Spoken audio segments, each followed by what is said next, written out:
Cervical spondylosis, এই যে disease কন্ডিশনটা খুবই মারাত্মক একটা ভয়ঙ্কর ডিজিজ। এই কন্ডিশনে যারা ভুগে থাকেন তারা প্রায়ই চান বেস্ট কয়েকটি মেডিসিন অ্যাপ্লাই করতে, যার ফলে এই প্রবলেম থেকে তারা ইজিলি বেরিয়ে আসতে পারে। এবার বিষয়টি হচ্ছে, আজকের আমি আপনাদেরকে বেস্ট কয়েকটি মেডিসিনের কথা বলবো উইথ সিমটম। আপনারা সিমটম অ্যানালাইজ করুন, ভালো করে পর্যবেক্ষণ করুন, তারপর মেডিসিনটি অ্যাপ্লাই করার কথা ভাববেন। শুরুতেই যে মেডিসিনটির কথা বলবো সেই মেডিসিনটি হচ্ছে কালমিয়া ল্যাটিফোলিয়া। কালমিয়া ল্যাটিফোলিয়া মেডিসিনটি আপনি তখনই ব্যবহার করবেন যখন আপনার ব্যথা ঘাড় থেকে স্টার্ট হয়ে হাত বরাবর ছড়িয়ে যাবে। সেক্ষেত্রে আপনি কালমিয়া ল্যাটিফোলিয়া মাদার পোটেন্সিটি ব্যবহার করতে পারেন। 15 ফোঁটা করে উষ্ণ গরম জলের সঙ্গে দিনে 2 বার ব্যবহার করুন। আপনার সার্ভাইকাল স্পন্ডিলোসিসের মতো যে প্রবলেম, সেই প্রবলেম থেকে আপনি একেবারে রিকভারি পাবেন।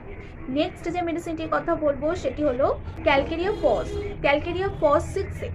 এই 6X মেডিসিনটি আপনি তখনই ব্যবহার করবেন যখন দেখবেন আপনার হাড় অতিরিক্ত দুর্বল। সার্ভাইকাল স্পন্ডিলোসিসের মতো সমস্যায় আপনি বহুদিন ভুগছেন, অনেক রকম মেডিসিন খেয়েছেন, কোনোটাতেই কোনো রকমভাবে রিকভারি হয়নি, তখনই মানে ক্রনিক হয়ে গিয়েছে বিষয়টি। ক্রনিক কেসের জন্য এই মেডিসিনটি অত্যন্ত কার্যকরী।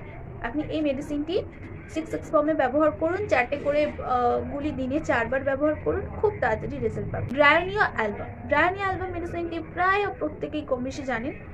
এর সিমটম হবে নড়াচড়া করলে ব্যথাটা বেড়ে যাবে, অর্থাৎ নড়াচড়ায় বৃদ্ধি। আপনি যখন দেখবেন যে সার্ভাইকাল স্পন্ডিলোসিসের মধ্যে যে পেনটা, সেটা নড়াচড়া করলে আপনার পেনটা বৃদ্ধি পাচ্ছে, সেক্ষেত্রে আপনি এটি চোখ বন্ধ করে ব্যবহার করুন। 30 পোটেন্সিতে ব্যবহার করবেন, 5 ফোঁটা করে দিনে একবার খালি পেটে। রাজটক্স। রাজটক্স মেডিসিনটি আপনি ব্যবহার করবেন যখন দেখবেন সকালের দিকে আপনার ঘাড়টা খুব শক্ত হয়ে থাকে, আস্তে আস্তে যত বেলা বাড়ে নড়াচড়া করলে আরাম বোধ হয়। সেক্ষেত্রে আপনি এই মেডিসিনটি চোখ বন্ধ করে ব্যবহার করতে পারেন। 5 ফোঁটা করে দিনে 2 বার ব্যবহার করবেন, 2 চামচ জলের সাথে, সকালে প্লাস সন্ধ্যায়। আপনাদের সিমটম অনুযায়ী আপনারা এই মেডিসিনগুলো ব্যবহার করুন, খুব তাড়াতাড়ি কুইক রেজাল্ট পাবেন। যারা এখনো পর্যন্ত এসএস হোমিওকেয়ার চ্যানেলটিকে সাবস্ক্রাইব করেনি তারা সাবস্ক্রাইব করবেন। যারা আমার ফেসবুক পেজ থেকে দেখছেন অবশ্যই পেজটিকে ফলো করতে ভুলবেন না। ধন্যবাদ।